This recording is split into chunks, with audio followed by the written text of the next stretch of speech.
دربت مولي أكا كفوتي دربت ميرا قارو ينكفني غرغر سقفتان الرقيرا آني دوزي تنجرات مالي قارو ما قفتانا نودي سادبالي آني دوزي تنجرات مالي قارو ما قفتانا نودي Yesus ko ati gota chalu faisa ko foni lubbu hom tu si min madalu sitan si kesi heka si birat torma barbadu foni fi lubbu ki ya chinse si kayadu ya gota ko abba duga si tu baate raf ba bakka kan ko taate cubbama qulqullu daatin qabdu buda anaf jette taate qulla anaf puste dakkan iga ibbina ko ofi ibbatte qarani ofanno baate ba aki yesitu baate anan mucha abba gote barbaanne narra ko ma kan barbadu galatu min barabaran ibbina ko atibaate buddama koos atibaate balleessa koo waraanamte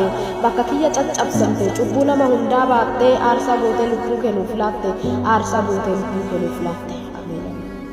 Gorsa kana sammuutti qabadhu. Namni qooda gaarii wanta hamaa yoo deebise wanti hamaan mana isaatti hin fagaatu. Namni beekaan of qusachaa dubbata. Namni hubataanis hin baanbanu.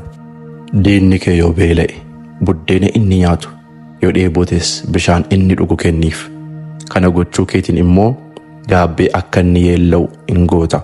Waaqayyos gatii kee siif hin deebisa. Hubataa ta'uun dheekkamsaaf suuta nama jechisiisa.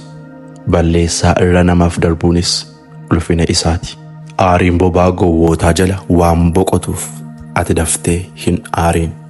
Yommuu dubbiin baay'atu cubbuun hin hafu. Namni arraba isaa eeggatu garuu hubataadha. Namni asiif achi labee nama hamatu dhoksaa in mul'isa. Nama dubbii baay'isutti fagaadhu. Namni si irratti hamaa yoo hojjete deebiseen hamaa irratti hojjedha hin jedhin. Waaqayyoon eeggadhu inni immoo si oolcha. Beekumsa utuu hin qabaatiin hawwa duwwaa qabaachuun gaarii miti. Namni miilli isaa jarjaru karaa irraa kaata. Namni gorsa yaadatti fudhatu karaa jireenyaa irra hin bu'a. Namni ifa tuffatu garuu karaa irraa hin kaata. Itti yaadi.